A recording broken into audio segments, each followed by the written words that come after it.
All right, so let's look at chapter 5b, or the whatever, review number 2.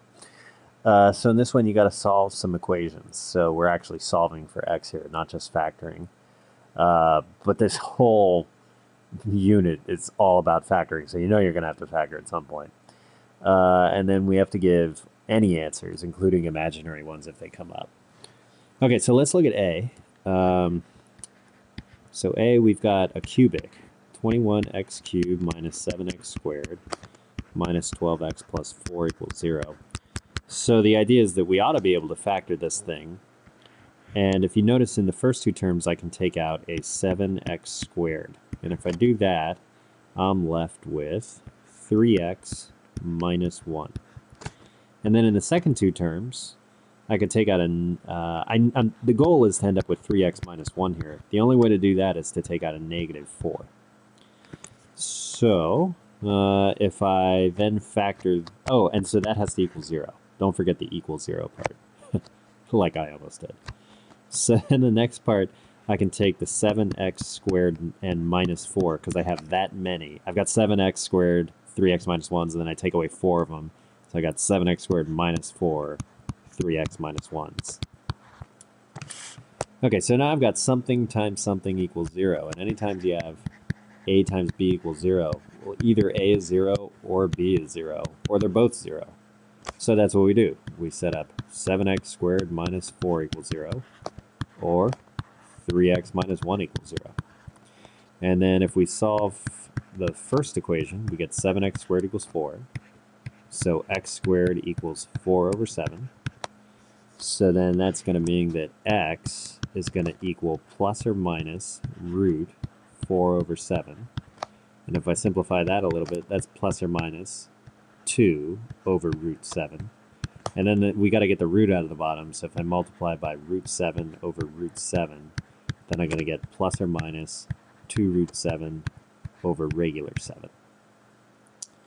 Okay, so there's one answer. And then the other one is this one, 3x equals 1, if I bring the 1 over. And then I've got x equals 1/3. So you get three answers out of this. 1/3, positive 2 root 7 over 7, and negative 2 root 7 over 7. So there's A.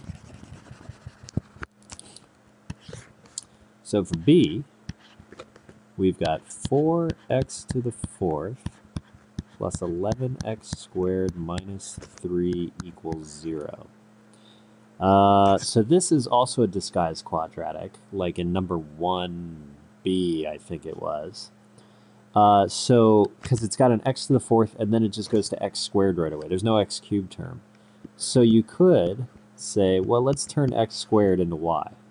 If I do that, then this is really 4y squared plus 11y minus 3 equals 0. So I think this factors. So we need two things that multiply to 4 times negative 3, so multiply to negative 12, and add to 11.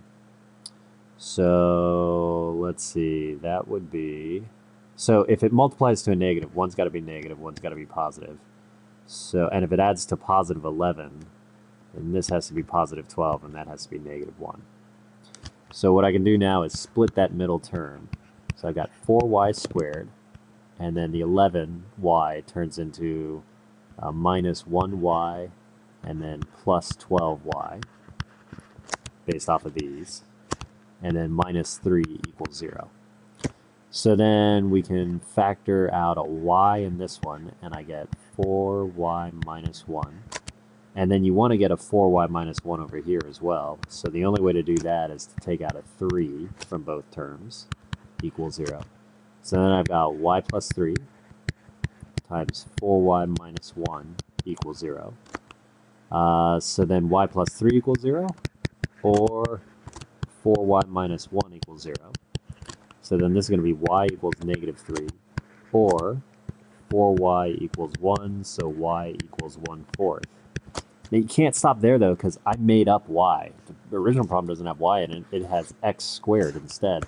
So really, y equals negative 3 means x squared equals negative 3. And y equals 1/4 really means x squared equals 1/4. So then what we have to do now is take the square root of both sides. So this would be x equals plus or minus root negative 3. And remember, if I've got a square root of a negative number, then it's really plus or minus I root 3. So there are two answers, both imaginary. And then over here, if I take the square root, I get x equals plus or minus 1 over 4. So x equals root 1 over 4. So the root of 1 is just 1, and the root of 4 is 2. So I get two more answers, positive 1/2 and negative 1/2.